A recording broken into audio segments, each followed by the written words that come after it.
ամենաներկայանալի համայնքն էր մշակութային առումով դարձել, իսկ սկսվածային հատվածից, երբ ես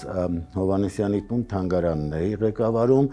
իսկ այդտեղ թանգարանը վերանորոգվելուց հետո հնարավորություն կար լայն չափերով մշակութային ուրեմն հանդիպումներ կազմակերպել, ինչեև քաղաքապետի հետ մենք ծրագրեցինք, նախկին քաղաքապետի, ում հետ միասին մենք կարողացանք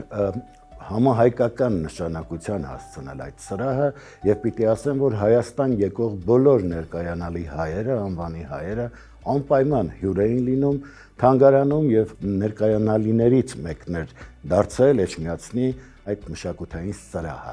Հետագայում երբ ինձ ԿՊ-ն ազատեց, ես ծիծաղով դա ընդունեցի, որովհետեւ փոխանակ ուրեմն շնորհակալություն հայտնելու իրենց գովեստները, բայց հասկացա, որ սրանց աշխատանքը չի հետարքրում, հայ մարդը չի հետարքրում, երկրի առաջընթացը չի հետարքրում, սրանք այսպահական պատեհապաշտներ են, որոնք եկել են ուրեմն ընդունելի դարձնել բոլոր նրանց, ովքեր գալիս են իրենց առաջնորդին երկրպագելու, առաջնորդի խոսքով շարժվելու, որովհետեւ ի տարբերություն հայրենիք կուսակցությանը, այնտեղ միանձնյա ղեկավարում է ընթանում։ Հրամայում է եւ բոլորը պիտի կատարեն իրենց իսկ խոստովանությամբ այդ ուսապարկերը։